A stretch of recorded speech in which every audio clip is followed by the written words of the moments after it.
मंगलम भगवान वीरो मंगलम गौतमोहनि मंगलम कुंद कुंचाद्यो जैन धर्मोऽस्तु मंगलम सर्वमंगल मांगल्यम सर्वकल्याणकारिकम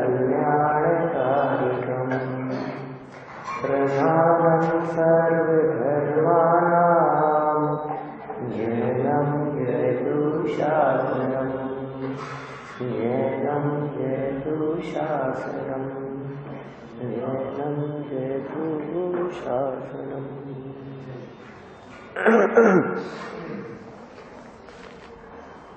मोक्ष मार्ग प्रकाशक ग्रंथ की पूर्णता के उपरांत प्रथम परिशिष्ट के रूप में उपलब्ध पंडित गुमानी राम जी द्वारा लिखित समाधि मरण के स्वरूप के संदर्भ में अपनी यहाँ चर्चा चल रही है। बहुत सुंदर चर्चा है, पुरुषार्थ प्रेरक चर्चा है। समाधि का स्वरूप बतलाया, मरण का स्वरूप बतलाया और दोनों को जोड़कर समाधि मरण बतलाया। समाधि माने तो शांत परिणाम कहे थे और मरण तो हम सब जानते ही। किसका होता है मरण? शरीर का क्या आत्मा का? शरीर का। अच्छा, शरीर का क्या मरण होता है? शरीर का मरण होता है? नहीं, आत्मा तो नहीं मरती, तो शरीर मरता है क्या? शरीर भी नहीं मरता है, शरीर भी जैसे का तैसे रह जाता है, पड़ा रह जाता है। वास्तव में शरीर और आत्मा के वियोग होने को मरण कहते हैं। मरता तो कोई नहीं है, आत्मा भी नहीं मरता और शरीर भी नहीं मरता, लेकिन शरीर और आत्मा ये जो दोनों अलग हैं, ये जब अलग हो जाते हैं तो मरण कहलाता है। मरण माने एक ऐसी अवस्था जिस अवस्था में बाहरी सभी संयोग एक झटके से छूट जाते हैं, उसका नाम है मरण। आसान नहीं। एक चीज हमारे पास से चले जाती है, छूट जाती है, हम तिलमिला उठते हैं, लगता है हमारे को ये कैसे चला गया, ये कैसे चला गया। एक चीज छूट जावे, अरे छूटने लगे, समझ लो आप, डॉक्टर जवाब दे दे बच्चे के बारे में तो क्या हालत होती है, पत्नी के बारे में, पिताजी के बारे में। यदि ऐसा कोई जवाब दे देवे डॉक्टर कि अब ये नहीं बचेंगे क्या, या अब दवा से नहीं दुआ से काम चलेगा, तो क्या होता है? एक संयोग है ना। परिवार वालों की तो छोड़ो, एक मोबाइल यदि छूट जाए क्या, और 3 मिनट बाद पता लग भी गया आपको, तो 3 मिनट में ही हड़बड़ी मच जाती है। कहाँ छूट गया, कहाँ रह गया, क्या हो गया। एक चीज, चश्मा टूट गया, मोबाइल टूट गया, छूट गया, एक व्यक्ति का वियोग हो गया, एक वस्तु चले गई, एक वस्तु टूट गई, नीचे उतरे और नीचे उतरने पर बाइक नहीं मिली, खड़ी हुई, ये क्या हुआ? बाइक तो छोड़ो, हेलमेट नहीं मिला, ये क्या हुआ बताओ तो सही मेरे को। अब मौत उस अवस्था का नाम है, मरण उस अवस्था को कहते हैं जिस अवस्था में एक वस्तु नहीं जाएगी, सर्व वस्तुएं एक साथ छीन ली जाएगी। उसके दुख की कल्पना करो आप। वो दुख कैसा होगा? एक चीज चले गई, दूसरी चले गई। अच्छा सोचो, इसको थोड़ा थोड़ा बढ़ाते जाओ तो समझ में आएगी। एक मोबाइल गया, ठीक है ना, मोबाइल के साथ साथ आपका वॉलेट भी चला गया, क्या बहुत पैसे थे वो भी चले गए, ठीक है ना। और यहां तो ये गायब हुआ और नीचे उतर करके देखे तो चप्पल चले गई, हेलमेट देखा तो हेलमेट नहीं था, बाहर निकले तो बाइक नहीं थी, ये तो क्या एक के ऊपर एक संकट दिख रहे हैं हमारे को। और घर गए तो घर खुला पड़ा था, तहस नहस हो रहा था, सामान चोरी, तिजोरी टूटी हुई, धन चला गया। आपको क्या लगता है बर्बाद हो गए हम तो, सब कुछ चला गया। अब सोचो ऐसी स्थिति में, और कोई ऐसा भूखा वहां आया हो कि आटा दाल चावल भी ले जाए। भाई साहब ऐसी स्थिति होने पर भी पूरे घर में झाड़ू लग गई हो, कुछ भी नहीं हो, तो भी घर तो है, मकान तो है, मकान तो नहीं ले जा सकता कोई व्यक्ति। और भले ही कपड़े लगते सब ले गया हो, लेकिन जो तन पर पहन रखे हैं वो तो है। मौत जब आती है तब घर जमीन दुकान कुछ भी नहीं रहता, तन पर कपड़े छोड़ो तन भी नहीं रहता, क्या परिवार भी नहीं रहता। ये सारी चीजें एक साथ चले जाती है, उसका नाम है मरण। तो उस मरण में तकलीफ कितनी होती होगी, पीड़ा कितनी होती होगी। 7 प्रकार के भय कहे हैं, क्या पढ़े सुने थे पहले थोड़े दिन पहले। उन 7 प्रकार के भयों में एक भय है मरण भय, सबसे बड़ा भय है मरण भय। इस लोक परलोक आदि जितने भय कहे हैं, दुनिया में जितने भी प्रकार का डर कहा है, उन सब में सबसे बड़ा भय और डर यदि कुछ है तो उसका नाम है मरण भय। मौत की घबराहट, मौत की चर्चा मात्र से घबराता है। विकल्प मात्र भी आ जाए मरने का कि मर जाऊंगा, तो ये जीव घबरा उठता है, बेचैन हो जाता है। कोई व्यक्ति सामने बंदूक लेकर के खड़ा हो जाए मारने के लिए तो पसीना पसीना हो जाता है, मैं क्या करूं समझ में नहीं आ रहा। और तो और बंदर आ जाए सामने, क्यों डर रहे हो आप बंदर से? शेर की बात नहीं कर रहा कि मर नहीं जाऊं, मार नहीं देवे।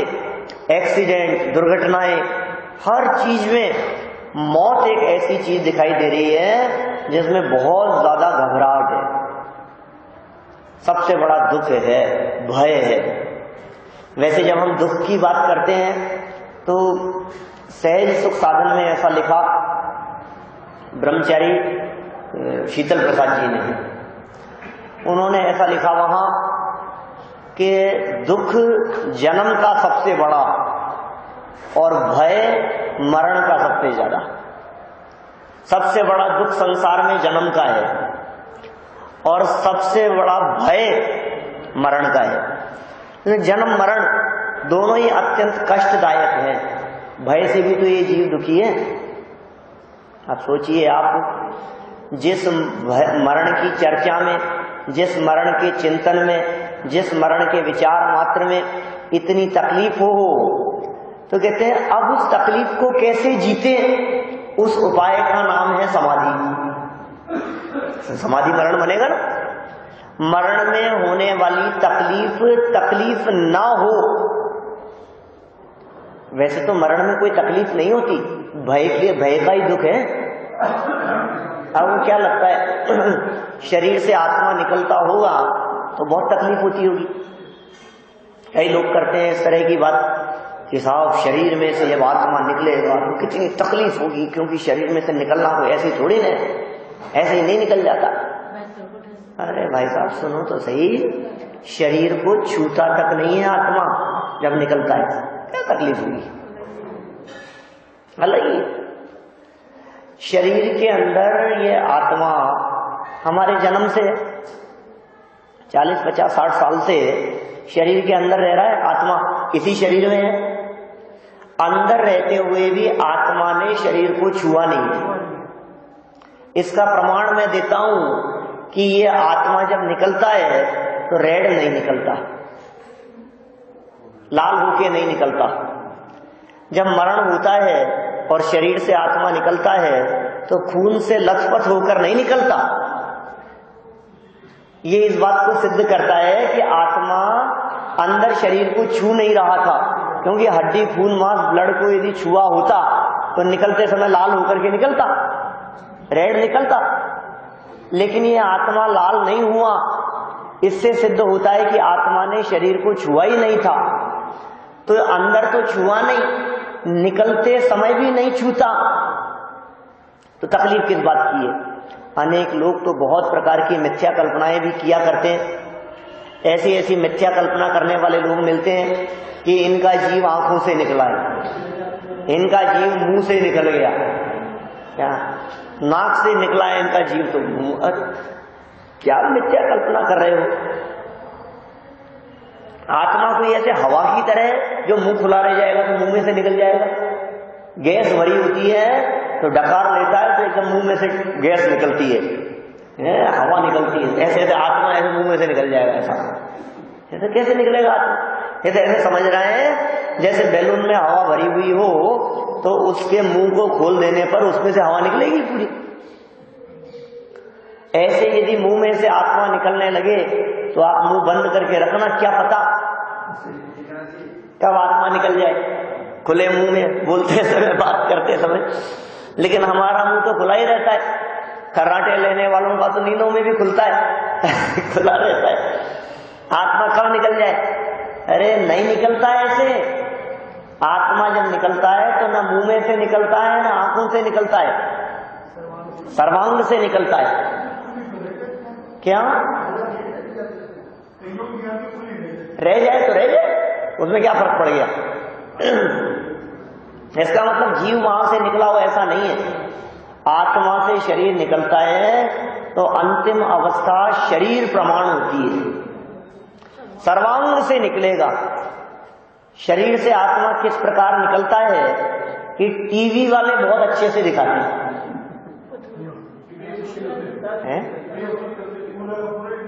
पूरा का पूरा दिखाते हैं लोग कि पूरे शरीर में से आत्मा निकल करके ऐसे बिल्कुल जैसे उसके परछाई निकल रही हो, क्या कहेंगे उसको, स्कैनिंग,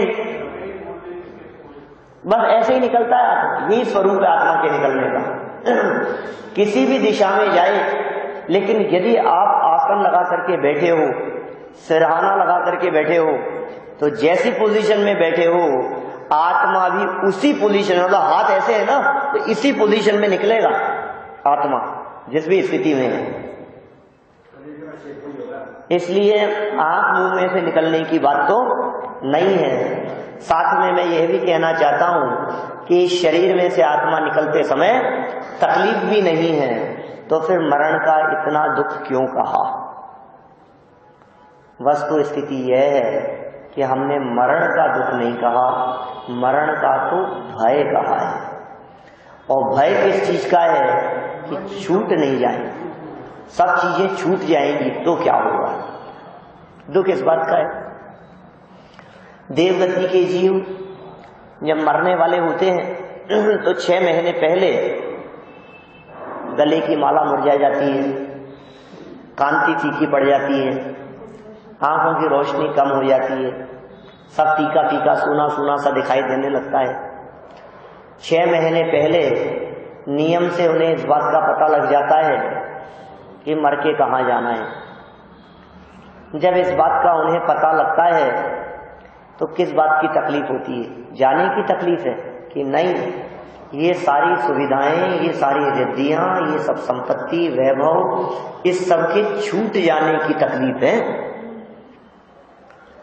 आप सोचो, आज जो लोग मोदी के विरोध में खड़े हैं या जिनको 2-5 करोड़ का, 25-50 करोड़ का, तो कम कह रहा हूं मैं, यहाँ तो हजारों करोड़ों में बात चलती है न्यूज़पेपर्स में, न्यूज़ चैनल्स पर। तो जिन लोगों को इतना झटका लग गया हो उनको कितनी तकलीफ होती होगी। आज ही लोगों से सुनने लगे हैं कि क्या करें, सारे आराम, ऐशो आराम पर लगाम लग गई। जो खुला हाथ था, चाहे जितना खर्च करते थे उस पर लगाम लग गई। कि क्यों, आपको किस बात की तकलीफ है ये तो बताओ, तकलीफ किस बात की है? अभी भी करो ना, कौन मना कर रहा है? 1 नंबर में कमाओ और 1 नंबर में खर्च करो। तो लोग कहते हैं होता नहीं है। होता क्यों नहीं है? किसने मना किया आपको? जब थोड़े से आराम और सुविधाओं की कमी होने पर तकलीफ दिखने लगती है। आप सोचिए 4 घंटे के लिए गर्मियों के समय में लाइट कटौती हो क्या, तो उस कटौती में बिना एसी के, बिना पंखे के, इन्वर्टर बंद हो गया है, गर्मी बर्दाश्त नहीं हो रही है, कैसा लगता है हमारे को। तो जब लाइट बिल्कुल नहीं होगी और कोई सुविधाएं नहीं होगी तो क्या होगा, यह सोच विचार करके दुखी होता है। इस जीव का प्रमोशन करके भी यहां से कहीं ट्रांसफर किया जाए ना, तो भी ये जीव ट्रांसफर नहीं चाहता, तकलीफ दिखती है, जाने क्या होगा, जाने क्या होगा। तो इसका नाम है मरण। अब ये तकलीफ किसको नहीं होगी कि जिस जीव का जीवन समाधि में बीता होगा उसको ये तकलीफ नहीं होगी। और समाधि कहा शांत परिणामों का नाम। तो फिर मरते समय समाधि लेनी चाहिए। भाई साहब, ये जो लाइफ है हमारी, ये लाइफ क्रिकेट मैच की जैसे है। क्या कहा मैंने, क्या कहा था? क्रिकेट मैच की जैसे। वो क्रिकेट के मैच में सोचे कि 50 ओवर है अभी हमारे पास में, वनडे मैच है, 50 ओवर है और स्कोर बनाना है अपने को 100 रन का। ओ आराम से बना लेंगे, क्या क्या मजे मजे में खेलते जाए। विकेट भी 11 है अपने पास में, ओवर भी बहुत है, बॉलें भी बहुत है, चलने तो अभी तो ऐसे ही, कोई बात नहीं, टाइम निकलता जा रहा है। 25 ओवर निकल गए, अरे 100 ही तो रन है, अभी भी बना लेंगे, क्या हो गया उसमें। 30 ओवर निकल गए, 40 निकल गए, बोलो अब क्या होगा। अब 45 ओवर निकल गए, 100 रन बनाने 5 ओवर में, अब क्या होगा। अब कुछ नहीं होगा, समझ लो आप, कुछ भी नहीं हो सकता। माने यदि आपको उस मैच को जीतना है तो आपको एवरेज कहां से बनाना पड़ेगा, शुरू से ही मेंटेन करके चलना पड़ेगा, तब जाकर के आप मैच को जीत पाओगे। और यदि आपने शुरू से ध्यान नहीं दिया तो आगे वजन बढ़ता चला जाएगा। जैसे जैसे ओवर निकलते जाते हैं, जैसे जैसे और कम बॉल बचती रहती है, वैसे वैसे हाथ पांव फूलने लगते हैं, वैसे वैसे घबराहट बढ़ने लगती है। इसलिए हम कह रहे हैं भाई साहब, आपको ये 50 ओवर का ये जीवन मिला है, 50 वर्ष का। आप कह सकते हो हमारे पास तो ज्यादा है, हम तो बोनस में चल रहे हैं। अरे छोड़ो, पुरानी बात छोड़ो, आप तो आज से मान करके चलो कि 50 ओवर का मैच है, 50 वर्ष है, ठीक है। लेकिन ध्यान रखना, ओवर तो 50 है, 50 ओवर बराबर 50 वर्ष, इतना है। लेकिन कोई जरूरी नहीं है कि लास्ट ओवर की लास्ट बॉल तक खेलेगा, बीच में विकेट भी तोड़ सकता है, बीच में भी तो विकेट उड़ सकता है कि नहीं। तो 50 वर्ष मान के चलो आप मैक्सिमम अपनी लाइफ के, क्योंकि 70 साल तक की उम्र तक के लोग मान रहा हूं मैं यहां, क्या। और शास्त्रों में पंचम काल में आयु कहिए 120 साल की, क्या। 70 के भी 2-3 लोग ही हैं बस, बाकी तो 70 के नीचे नीचे ही हैं, क्या। वही तो कह रहा हूं, 50 ओवर का मैच है तो 50 साल आप मैक्सिमम मान लो। लेकिन ये मान करके चलोगे तो काम नहीं चलेगा, क्योंकि उसके पहले कभी भी विकेट उड़ सकता है। अब क्या करें कि विकेट उड़ने के पहले पहले क्या तैयारी करें, जीवन पूरा होने के पहले पहले, अंत समय आने के पहले पहले, मौत आने के पहले पहले, फिर लास्ट में कुछ नहीं कर पाएगा। फिर यदि कोई व्यक्ति नमोकार मंत्र भी सुनाएगा तो तुझे सुहाएगा नहीं, क्या। कोई मेरी भावना भक्तामृत भी सुनाएगा तो समझ ही नहीं पाएगा ये कह क्या रहे हैं, ये कौन सी भाषा बोल रहे हैं। यदि तूने जीवन भर में यदि कुछ पढ़ा होगा, सुना होगा, इसका मतलब है पहले से यदि तेरी मैच जीतने के लिए तैयारी चल रही होगी तो काम चलेगा। बोलो, लास्ट ओवर के भरोसे छोड़ा जा सकता है? बहुत से लोग इस तरह की बात करते हैं। कल भी शायद किसी ने पूछी थी मेरे से, अंत समय की बात क्यों करते हैं? किसी ने पूछा मेरे से, आप लोगों में से थे क्या? लास्ट की बात क्यों करते हैं? लास्ट ओवर की बात क्यों करते हैं? किसने पूछा है? नीचे उत्तरा में तो किसी ने मेरे से ये कहा, उन्होंने पूछा था, नीरज जी ने, उन्होंने क्या कहा कि साहब ये अंत का इतना महत्व क्यों है? आयु तो कभी भी बन जाती है ना, और जैसे आयु बंधी है वहां जाना है। अब लास्ट समय की बात क्यों कर रहे हैं कि अंत भला, अंत में परिणाम अच्छे हो, अंत में नमोकार मंत्र सुनता हो, अंत में समाधि हो, अंत में शांत परिणाम हो। अंत से क्या मतलब है? जीवन जैसा होगा वैसा जाएगा, और आयु पहले बंध गई है। किसी व्यक्ति को 60 साल की उम्र में जीवन पूरा होना है, उसकी आयु 40 साल की उम्र में बंध गई। अब अंत की बात क्यों कर रहे हो? हम अंत की बात नहीं कर रहे, हम तो अनुमान लगा रहे हैं अंत से। ये समझ लो आप, जिसका जीवन अच्छा बीता है उसका मरण भी अच्छा ही होगा। देखने वालों को भले ही नहीं दिखाई दे। बनारसी दास जी मरते समय हाथ हिलाने की ताकत नहीं थी उनकी। 400 वर्ष पहले की घटना बतलाता हूं। बनारसी दास जी अकबर के साथ में शतरंज खेला करते थे। नाटक समयसार के रचयिता बनारसी दास जी की बात कर रहा हूं। वो बनारसी दास जी जिन्होंने समयसार नाटक की रचना की, गजब छंद लिखे। एक जमाना ऐसा था, उस जमाने की बात कर रहा हूं मैं, 400 साल पहले की।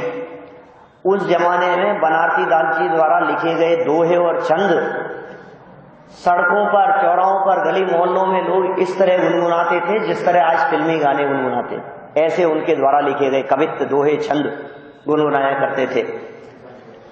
वो बनारसी दास जी अंत समय में ऐसा पैरालिसिस का अटैक था, उनकी ऐसी हालत थी कि वो हाथ नहीं हिला सकते थे। क्या हिल नहीं सकते थे, बोल नहीं सकते थे, जबान नहीं चलती थी, और गूंजते हुए हाथों से जबान निकल नहीं रही थी। और अंत में छंद लिखा उन्होंने, क्या कि चले बनारसी दास फेर नहीं आवना।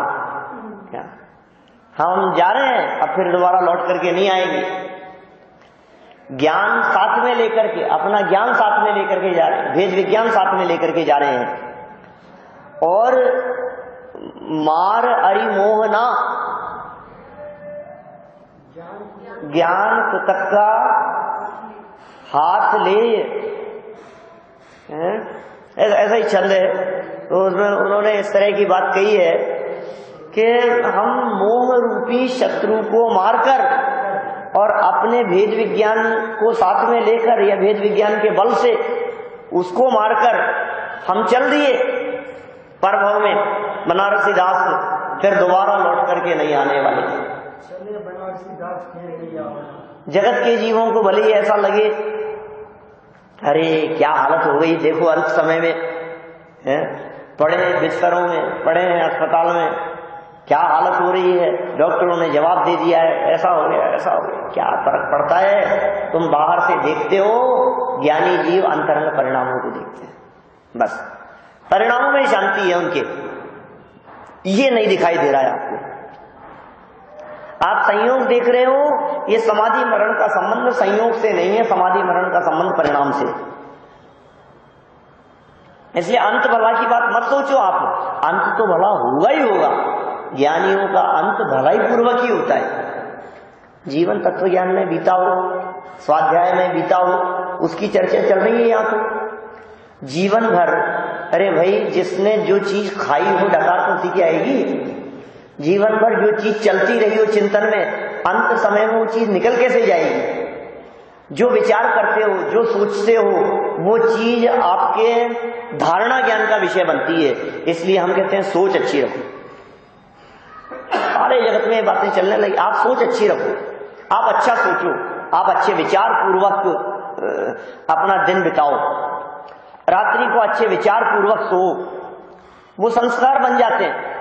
क्या रात को यदि आप खराब विचार पूर्वक सो रहे हो, इसीलिए तो ऐसा तक कहते हैं कई विशेष विद्वान लोग कि टीवी देखते देखते नहीं सोना चाहिए।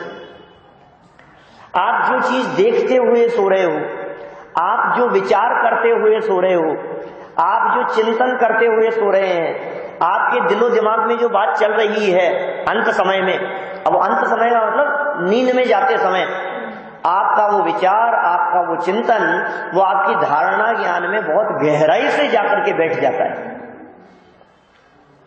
इसलिए आप अच्छा सोच करके, दुश्मनी लेकर के मत सो, झगड़ा साथ में लेकर के मत सो, किसी के ऊपर नाराज होकर के बिगड़ करके मत सो। हम कहें नमोकार मंत्र बोल करके सो, ये क्यों बात कही जाती है बताओ? बचपन से ये बात सुनते आ रहे हैं, सोते समय नमोकार मंत्र बोलना चाहिए। क्यों? नमोकार मंत्र बोलने का मतलब ये है हमारे मन का, हृदय का कषाय भाव, कलुषता पूरी तरह से निकल जाए, मिट जाए। जब अंदर का वो सब भाव निकल गया, वो धारणा ज्ञान का विषय बनती है, वो चीज बनी रहेगी। अब ये कह रहे हैं जिसने जीवन भर जो चलता रहा चलता रहा चलता रहा चलता रहा, अब अंत समय में वही आएगा याद। पूरा जीवन पाप में बीता हो तो अंत समय धर्म में हो जाएगा, इस धोखे में मत रहना, ऐसा नहीं होता। इसलिए दिन रात भावना भाने की बात कही है। क्या? कभी कभी नहीं, हमेशा। याद है क्या पूरी? दिन रात मेरे स्वामी मैं भावना ये भाऊं। कब भाऊं? दिन में कि रात में? सुबह के रात को? मंदिर आऊं तब कि घर में, दुकान में? हमेशा। क्यों? क्योंकि देहांत तो कहीं भी हो सकता है ना।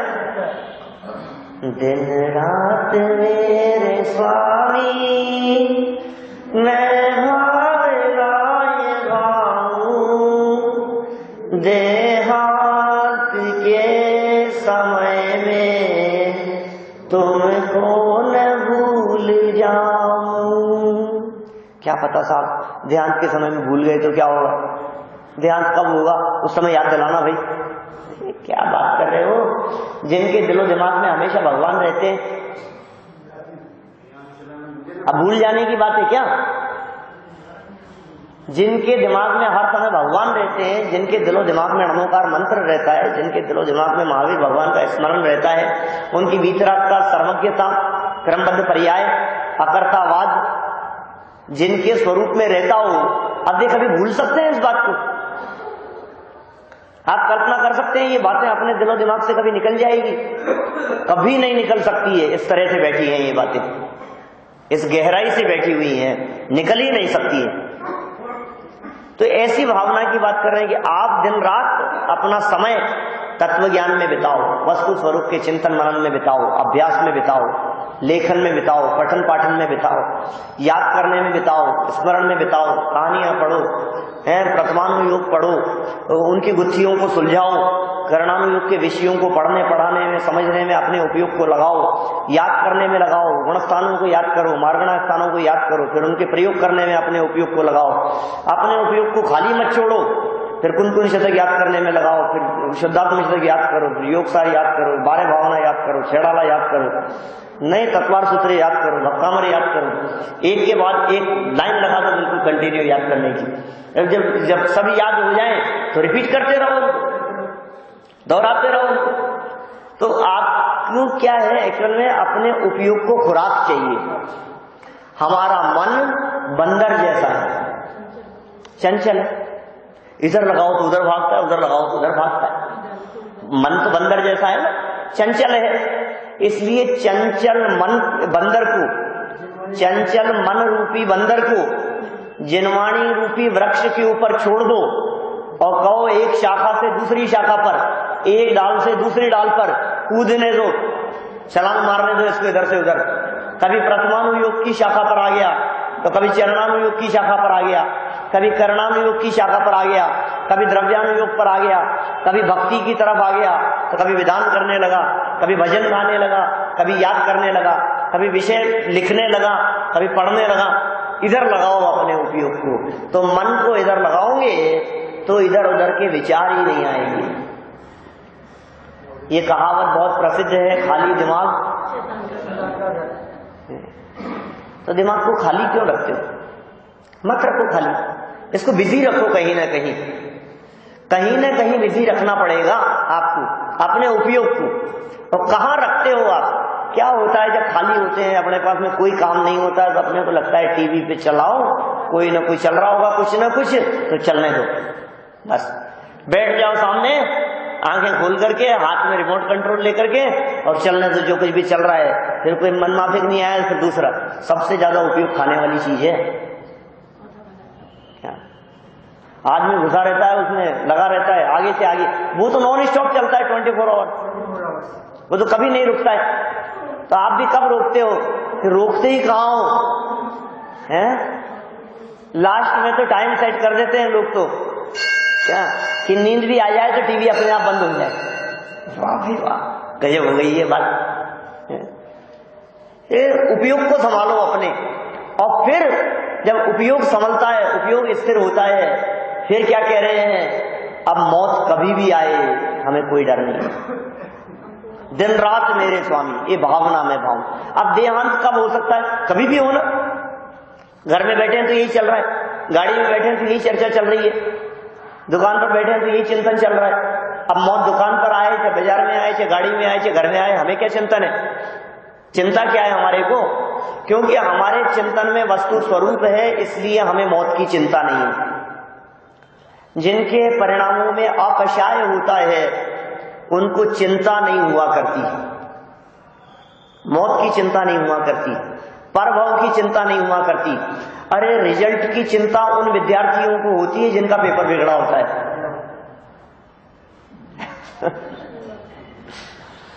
जिनका पेपर बहुत अच्छा हुआ है उन्हें रिजल्ट की काहे की परवाह? उन्हें भी रिजल्ट की चिंता होगी, आ जाएगा, हमें क्या फर्क पड़ रहा है? कल देखो जिनका पेपर बिगड़े होते हैं, हे भगवान क्या होगा है, उसकी चर्चा मात्र से ही और 5 दिन देर से आए, तब तक कोई बात नहीं, मजे कर रहे हैं। फिर तो अरे क्या चिंता करते हो तुम? ये ज्ञानियों का पेपर, ये जीवन just like a paper exam, ये पूरा जीवन एग्जाम है। और बड़े आश्चर्य की बात यह है, इस एग्जाम में सबके सामने आने वाला पेपर सबका अलग अलग होता है। एक व्यक्ति का पेपर दूसरे व्यक्ति के पेपर से मिलता नहीं है। हमारा पेपर आपसे मिलता नहीं है, आपका पेपर आपसे मिलता नहीं है, सबका पेपर अलग अलग और सबके आंसर अलग अलग। क्या हर व्यक्ति को अपने उस पेपर को सॉल्व करने का तरीका अलग अलग होना चाहिए। ये जो IAS वगैरह के जो एग्जाम होते हैं, IAS RAS ऐसे जो सिविल सर्विसेज के लिए जो एग्जाम होते हैं, उन सब में आजकल बहुत सिस्टम इस तरह के बदल गए हैं। ये रट का जवाब नहीं चाहिए, इनको किताबी ज्ञान नहीं चाहिए, इनको कंडीशन देते हैं, आजकल परिस्थितियां देते हैं, और उस परिस्थिति में आपका क्या सॉल्यूशन होगा, ऐसे कंडीशंस दी जाती है। आजकल ऐसा चलता है। मिलते हैं बहुत सारे विद्यार्थी वगैरह तैयारी करते रहते हैं, बताते रहते हैं सब बातें ऐसी। तो वो क्या करते हैं कि आपको कंडीशन दे दी, ऐसी कंडीशन में क्या करेंगे आप, इस समस्या का सॉल्यूशन आप कैसे करेंगे। तो जैसा उसका सॉल्यूशन होता है उससे उसके मेंटल लेवल का पता लगता है, उससे उसकी योग्यता का पता लगता है, उसके आधार पर उसकी मार्किंग होती है।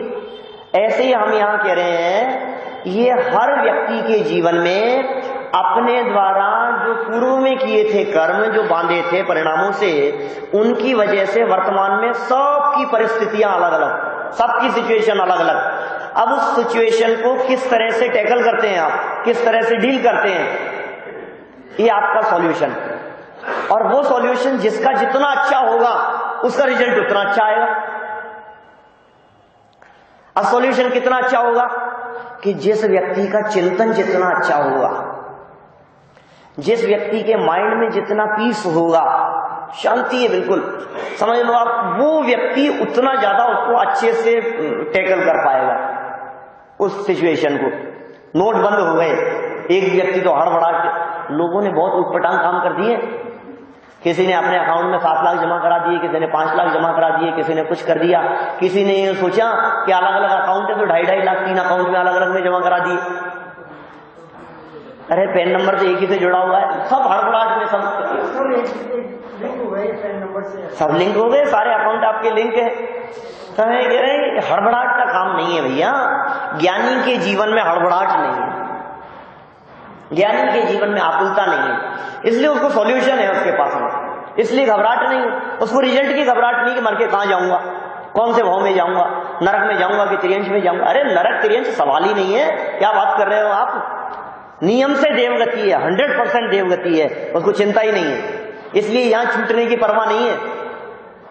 लाखों करोड़ों अरबों की संपत्ति कमाई है, छूट जाएगी तो क्या होगा, अरबों बहुमूल्य रत्न और वैभव वहां मिलने वाले हैं, तो क्या परवाह करेगा। बोलो, आपको यदि इस बात का पता लग जाए कि मोदी जी ने ये नक्की किया है कि जो जो व्यक्ति अपने 5-50 करोड़ देगा, 50 करोड़ देगा, उसको 500 करोड़ मिलेंगे, तो आप दोगे कि नहीं। बोलो क्या दिक्कत है, 50 करोड़ दो और 500 करोड़ दो, अपने को देने में क्या ऐतराज है। और जिनको विश्वास नहीं है वो नहीं देंगे। ऐसे ही हम कह रहे हैं आपकी ये सारी संपत्ति छीन ली जाएगी, छीन लो ना, ये छीनेगी तो हमें पता है इससे कई गुना ज्यादा मिलेगी। बोलो अब क्या करें, अब तकलीफ कितनी होगी। और सही बात तो ये है कि वो जो मिलेगी उसका भी आकर्षण नहीं है ज्ञानी के हृदय में, क्योंकि अनंत गुण संपदा का उपभोग अंदर में करता है, अंदर में वेद विज्ञान चलता है, आत्म स्वरूप का भान है, अपने गायक की पहचान अनुभूति है। वो ऐसा विलक्षण अतीन्द्रिय आनंद का उपभोग करता है जिस आनंद की बराबरी जगत के ये विषय भोग कर नहीं सकते किसी भी कीमत में। ये बाहरी विषय भोग उसकी बराबरी नहीं कर सकते। कल परसों अम्मा मर गई, जयललिता मुख्यमंत्री तमिलनाडु की, कितनी संपत्ति थी, संपत्ति का खुलासा आता है, इतनी संपत्ति, आगे पीछे कौन है, वारिस कौन होगा उसका, शशिकला। देखो क्या पता क्या ले गई साथ में, आप क्या ले जाओगे भाई साहब। ले जाने की दृष्टि से देखो तो सब बराबर है, कोई कुछ नहीं ले जाता, छोड़ करके जाने में ही कम ज्यादा होता है। आप 500 करोड़ छोड़ जाना, हम 5 करोड़ छोड़ जाएंगे, क्या फर्क पड़ गया। आप कुछ ज्यादा छोड़ जाओगे, हम कम छोड़ जाएंगे। अरे छोड़ करके जाने में ही तो कम ज्यादा है, बात तो ले जाने की करो। आप 500 करोड़ छोड़ के जा रहे हो, हम 5 करोड़ छोड़ के जा रहे हैं, उसको छोड़ो, लेके कौन कितना जा रहा है। निश्चित रूप से हम आपसे ज्यादा भेद विज्ञान लेकर के जाएंगे, अपने ज्ञान लेकर के जाएंगे, संयम लेकर के जाएंगे, अपने शांत परिणाम लेकर के जाएंगे। बोलो ले जाने वाली चीजों की आपने तैयारी नहीं करी। याद आती है ना वही कथा, मां मूर्खाधिराज राजा है, पता है क्या साथ में जाएगा, फिर भी लगे हैं उसको इकट्ठा करने में, जोड़ने में। कि समाधि मरण की चर्चा चल रही है, यहां समाधि के प्रसंग की बात बतला रहे हैं। तो सुंदर चर्चा कह रहे हैं यहां। दिन रात मेरे स्वामी मैं भावनाए भाऊं, देहांत के समय में तुमको न भूल जाऊं। क्या कहा, देहांत के समय में तुमको नहीं भूल जाऊं। करना क्या होगा इसके लिए बताओ, विधि क्या है। विधि है शांत परिणाम, विधि है हर समय याद रखो, यही तो विधि है। और क्या कहेंगे, इसका नाम समाधि है, जीवन समाधि में बीतना चाहिए। हिसाब ठीक है, समाधि में बिताएंगे जीवन, तभी बिजनेस तो कर लें थोड़ा सा। बिजनेस करना अलग चीज है, सर्विस करना अलग चीज है। काम धाम अपनी योग्यता से होते रहते हैं, और उन सब कामों के बीच में जो अंदर में एक धारा चलती है वेद विज्ञान की, उसका नाम है समाधि की धारा। भगवान की बात है, जिनेंद्र देव के सामने स्तुति कह रहा है। हाँ, तो तुमको न भूल जाऊं, ऐसा है ना शब्द, तो अपन बदल नहीं सकते ना किसी की रचना की पंक्तियों को, भाव समझ सकते हैं। उन्होंने जो लिखा है हमको तो उसी का अर्थ करना पड़ेगा ना। आध्यात्मिक वर्णन करोगे तो आप यही कहोगे कि अपने आप को नहीं भूल जाएं, अपना जो स्वरूप है। और सच में जिनेंद्र देव का स्वरूप जिसके स्मरण में रहता है, जो जान दी अरहंतम तो जान दी अपाणम, जो अरहंत भगवान को जानता है, दवत्त गुणत्त पज्जयतेहम तो जान दी अपाणम मोह खलु तत्सलयम, जो जान दी अरहंतम दवत्त गुणत्त पज्जयतेहम सो जान दी अपाणम मोह खलु तत्सलयम। रविशंकर सारा सीवी गाथा में कहते हैं, जो जान दी, जो जानता है अरहंतम, अरहंत को द्रव्य गुण पर्याय से, तो अपने आत्मा को जानता है। तो अरहंतों को जानने का मतलब ही कुंद कुंद स्वामी ये कहते हैं अपने आत्मा को जानना। भगवान को जानने का मतलब ही ये कहते हैं अपने आप को जानना। उनको देखने का मतलब ही ये है अपने आप को देखना। जिन दर्शन करने का मतलब ही ये है निज दर्शन करना। तो देहांत के समय में नहीं भूल जाओ, देहांत के समय में नहीं भूलेंगे साहब, उस समय याद रखेंगे 20 साल बाद, 20 साल बाद के 2 साल बाद, 2 साल बाद के 2 दिन बाद, 2 दिन बाद के 2 घंटे बाद। बोलो, रिजर्व में चल रही है गाड़ी, कौन से मोड़ पर जाकर के खत्म हो जाएगी, झटके से रुक जाएगी। गाड़ी चल रही है रिजर्व में, रिजर्व सिस्टम है ही नहीं इसमें, मनुष्य गति में, आपको पता ही नहीं है। हम तो चलाए जा रहे हैं, चल रही है जिंदगी, चल रही है, दौड़ाए जाओ, गाड़ी दौड़ा रहे हो, इस चौराहे से उस चौराहे पर, इस बाजार में, इस मोहल्ले में, इस कॉलोनी में, इधर उधर खूब दौड़ रही है। आपको पता ही नहीं है कौन से गली मोहल्ले चौराहे पर एकदम झटके से आकर के धक धक धक कर एकदम खत्म, झटके से रुक गई गाड़ी। अब क्या करूं, अब तो रुक गई। तो इतने दिन से लग रहा था यार डीजल डलवा लो, खत्म अब खेल, अब कुछ नहीं होगा। ऐसे ही रुकेगी एकदम झटके से, सांसें रुक जाएगी। जब तो कहते हैं ऐसा कि अंत समय में सांसें तेज चलने लगती है और एकदम झटके से बस खत्म, छुट्टी, अब क्या होगा। तो ये मनुष्य गति का बहुत बड़ा ड्रॉबैक है, ये सावधान रहो। क्या पता, मैं कहता हूं ना, कई बार मैंने कई जगह प्रैक्टिकल किया है, बहुत प्रैक्टिकल अनुभव की बात है। कई लोगों से पूछता हूं, आपसे पूछूं यदि तो आप फटाफट यही बात कहोगे 20-30 साल आगे, 30 साल तक की प्लानिंग है, 40 साल तक की प्लानिंग है, 20-30-40 साल तो इतना तो जीना है। तो 70 से ऊपर वालों से पूछो तो 10-20 साल की जिंदगी बताते। बुजुर्ग लोगों से भी बात करो, घर में बैठे हुए बुजुर्ग व्यक्ति, बच्चे कहना नहीं मानते हो तो डांट करके यही कहते हैं, बेटा और 2-4 साल के मेहमान है यार, सुन लो हमारी, फिर कौन कहेगा, हैं तो कह रहे हैं, बाद में फिर कौन, फिर कोई नहीं है फिर कहने वाला। मान लो अभी हमारी बात, क्या कहते हैं साहब, आप क्या कहते हैं, 2-4 साल और, 5-7 साल, इससे ज्यादा क्या, 5-10 साल जीलेंगे, इससे ज्यादा क्या जिएंगे। आपको 5-10 साल दिख रहे हैं। 90 साल की उम्र में मेरे ताऊ जी का स्वर्गवास हुआ, 91 साल की उम्र में, 91 के होंगे। तो उनके 2 दिन पहले मैं मिला, मैंने ये वाक्य उनके मुंह से सुना। पता है आपको, ये 2-1 साल 2 साल कब दिनों में, मिनट, सेकंडों में बदल जाते हैं और जीवन झटके से पूरा हो जाता है, हमें पता भी नहीं लगता है। बोलो, किसको पता है कि अभी नीचे उतरते समय मेरा स्वर्गवास होगा? कह ही नहीं सकते अपन तो। ये क्या हुआ, तो आपकी प्लानिंग तो क्या है? अपन तो जी रहा है, अपनी चल रही है, अपनी तो गाड़ी दौड़ाए जा रहे हैं, वो झटके से रुकेगी एकदम, बस खत्म, छुट्टी। कोई नोटिस नहीं, कोई प्री इंफॉर्मेशन नहीं, कोई सूचना नहीं, गैस भी ऐसे ही खत्म होती है।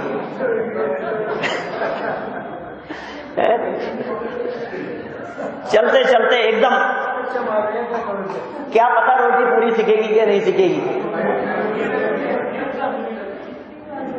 बोलो, ये कैसा स्वरूप है भाई। इसलिए यहां ये कहते हैं सावधान हो जाओ। कितना सुंदर पैराग्राफ था जो कल पढ़ा था, आज तो पढ़ ही नहीं सके अपन कुछ भी। कितना सुंदर पैराग्राफ पढ़ा था। अरे ये बैरियों की सेना है जो तुम्हारे पर आक्रमण करने के लिए आ रही है। हे सिंह, तुम सावधान हो जाओ इनसे लड़ने के लिए। ये कर्ण रूपी शत्रुओं की सेना है, ये आंख नाक कान आदि खराब होंगे, कोई बात नहीं, तुम तैयार रहो। कान खराब होंगे, आंखें खराब होगी, घुटने जवाब देंगे, लीवर खराब होगा, बीमारियां रोग आकर के घेर लेंगे, तुम तैयार रहो। किस चीज के लिए? वेद विज्ञान करते रहो निरंतर। पहले से ही ये वेद विज्ञान और भाव वासन निरंतर चलना चाहिए। ये सब तो आएगा, मुझे तो पहले से ही पता था ऐसा होगा, इसलिए मैं तो पहले से ही तैयार था अपने स्वरूप का विचार करके, अपने आत्म स्वरूप के चिंतन मनन पूर्वक। इसलिए इन परिस्थितियों से मुझे कोई तकलीफ होती नहीं है। इस तरह ज्ञानी जीव समाधि मरण की भावना भाता है और समाधि रूप तैयारी मरण के वर्षों पहले से उसकी चलती रहती है। हम सभी की इस तरह की तैयारी चलती रहे, जिस तैयारी के कारण मरण आने पर एकदम ऐसा नहीं हो कि अब लास्ट ओवर में इतने रन कैसे बनाऊंगा, तो ऐसी घबराहट न हो, सभी का जीवन शांतिमय बीते और मरण समाधि पूर्वक हो। इसी मंगल भावना से बात को विराम देता हूँ। भजन सुनाते हैं आजकल, तैयारी रहती है अच्छे अच्छे भजनों की।